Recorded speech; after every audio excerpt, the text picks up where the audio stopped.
we're in a post-Griezmann moment, and yet the person that you expected to be leading France forward had a match dispensation. Let's put it that way. We're talking about, two match dispensations. Kylian Mbappé, the talisman for the French team, of course, or at least expected to be the one that makes a difference, got a medical note, a sick note, didn't Toilet pass.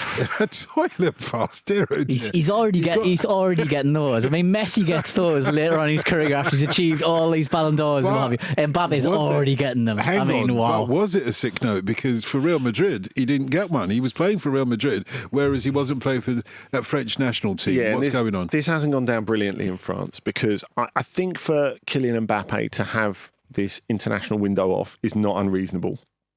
When you think everything he went through on and off the pitch last season, when you think he had a pretty unsuccessful Euros, which he was carrying an injury for before he got smashed in the face by Kevin Danso. He seemed to play better, though, after he got smashed in the face, if I might say so. Yeah, I think he still needed rest afterwards. And then, of course, the whole move into Real Madrid thing, having to settle in there, all the rest of it. I think there's a lot of sense in it being managed. And, of course, you've got Kevin De Bruyne, for example, who's having this international window off, which, again, I think is sensible. But the optics of it are poor for a couple of reasons. Firstly, the fact that we know he's carrying this injury. As soon as it's announced that he's having the international window off, he makes a miraculous recovery from his thigh injury and plays a sub-turn for Real Madrid at Lille. They still don't win. And then he starts the game at Real in the Liga on the Saturday. So understandably, there are people out there in France going, hang on. So what have Real Madrid just pulled on us here? What is our bone that we are being thrown? He pays his wages. Yeah, well, I guess that's the answer. But having said that, because he's the captain, because he's not far off being the most high-profile footballer in the world, the look is terrible. I think it's appalling. I think, look, there's a lot of noises like Tchouaméni said, like we're the next generation, new generation's emerging. We have to win titles and write our own history following such a successful period. This is a very crucial juncture for France, and this is why I thought Mbappe would have been present. He could have put his foot down, stamped his authority and said, right, guys, look, with this young team, we're moving on now. There's a few older pieces gone away. This is how it's going to be. This is what we want to do. We need to replicate what the success that our previous generation had, but we also, need to carve our own way. So I think it was really important timing. Do you think he could have been there without playing? Absolutely, 100%. I think he should have been playing personally. I think this is a bit of a soft move, quite frankly, from him. I suppose if you compare it to like Harry Kane, who Bayern are not happy with him having gone on England duty, by the way, but Kane's like, well. By the way, Kane is set atop, as Marcus was saying on the Football Ramble earlier this week, Kane has set a high goal-scoring tally for England that might never be beaten. So you could understand him in his 30s being like sated to a point. But he's gone, right, I'm going to be there.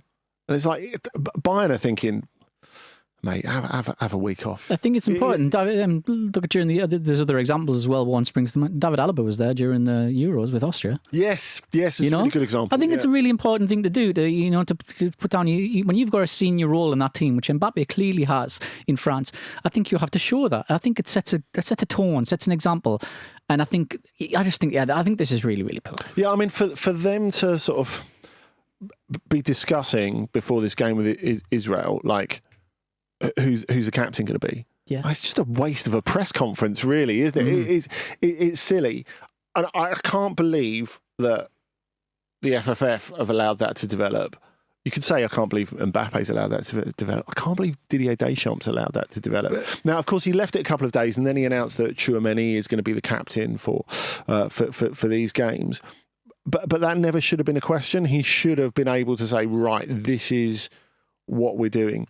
And that question over leadership, particularly after the incredibly disappointing summer that France had at the Euros, It's not good. Griezmann would have been the natural successor as captain. Yeah. I mean, he should arguably have been the captain and Mbappe been his natural successor. But this is a sort of particularly French conundrum that they have. There's been a lot of talk about this recently because with Antoine Griezmann having retired from international football, within a handful of caps of the French international record, by the way, like Didier Deschamps has come out in what I thought was quite a disingenuous quote and said, well, he was upset about it at the time when he didn't get the captaincy, Griezmann, and then by the afternoon he was smiling again, so he's fine about it.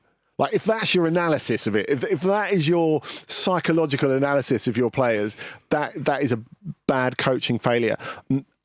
I don't think there can be any question really that deeply hurt Griezmann, even if he managed to get on with it and be a good teammate. I mean, obviously he's retired, I think partly because of that, partly because of his diminished status, that he doesn't feel like that he's a man. That he's a man anymore, exactly. I think that's hugely important. But I don't know what you thought, David, seeing him play at the weekend, his first game since he'd announced that, a return to Real Sociedad, where he still gets a bit of shit from the stands. Yeah, he got some really bad stick. But yeah, it was a performance that said, I feel liberated. He was excellent. He's home. That's his home. Atleti's his home. Atleti's where he's felt most loved. He went away for a little bit to Barcelona, didn't feel that connection, didn't find it, came back. Says everything, I think. And yeah, he's got that role there that he wanted with France, where he is the man, he is the leader of that team. And yes, it's very much big group, collective, team vibes at Atleti, but look, he is the star, he is the man, he is their one star. Do France have to replace him though? And how? They can't directly replace him. They can't directly. There's no other Griezmann. I think there's very few on his level in terms of football IQ, quite frankly. I think he's one of the smartest players in the game today, and he has been for a number of times. And that role that he played for France, the role that he plays for Atleti, requires a lot of personal sacrifice, but also requires a lot of intelligence and awareness as well of the team's surroundings.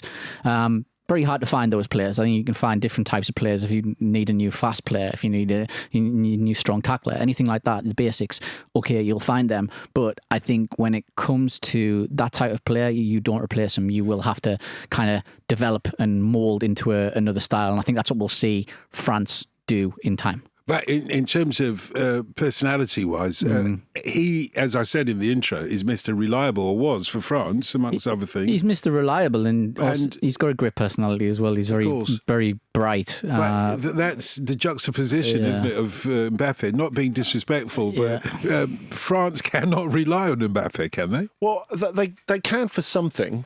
And I think for goals, for initiating the attack, let's not overlook the fact that even though he's had a difficult last year or so, he was still able to produce on a very high level for all of that time, despite everything that's going on. Once things settle at Real Madrid, we'll just be back to talking about, is he the best player in the world again? Oh, yeah. But I think the question you're asking, correct me if I'm wrong, is a slightly different one. Indeed. In terms of leadership. That's way, way different. Now, if you're looking at a real leader in that team, and of course we sort of came to this, David, when they were like humiliated at home by Italy in the last round of games, who stands up and takes the moment, who speaks?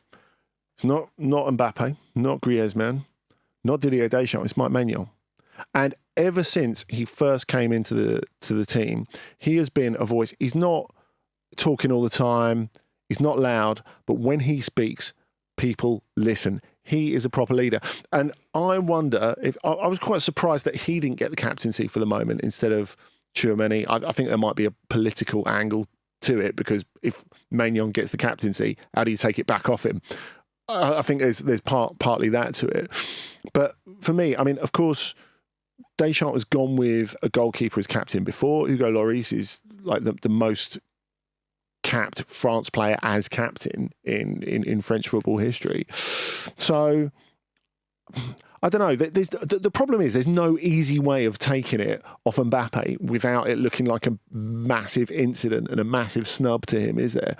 But surely Maignan was a better choice in the first place. He absolutely was, 100%. And yeah, this is bad internal squad management. I think, when you go back to the Mbappe, Griezmann situation over the captaincy and how that played out before, after, and then you've essentially got another one here where Maignan has stepped up, and he obviously should have had it. And it'll be interesting to see how he and Mbappe come together at some point, and Mbappe could potentially say, look, like, if you want to be the leader in this dressing room, then fine, I've got the cup now. If he's smart, he leans on it, right? That's exactly what I want to do.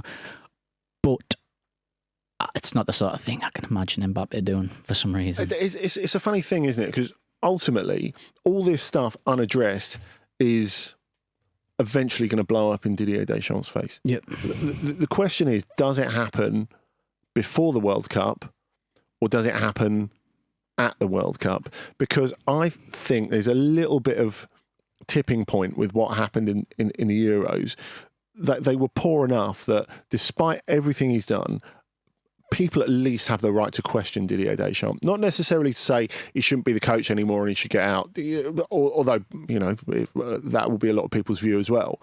But to question him, at least, people have the right to do that. Now, everything that he's done, the way that he's managed the squad and allowed the squad to manage itself since, doesn't suggest anything has really changed. Now, if I was Mbappe, I would be more worried about that. I'd be thinking, well, I'm 25, I've won World Cup, I've won one World Cup, I've been to the final of another, and I scored a hat-trick in the final, and we still didn't win it. I want to win with my country. We've got the players to do it, but have we got the structure, the power structure in the dressing room to do that at the moment? I think the answer is quite a resounding no. Is the answer Zizou? I guess you have to ask if Zinedine Zidane is possible. I think he is possible. He would definitely take the job.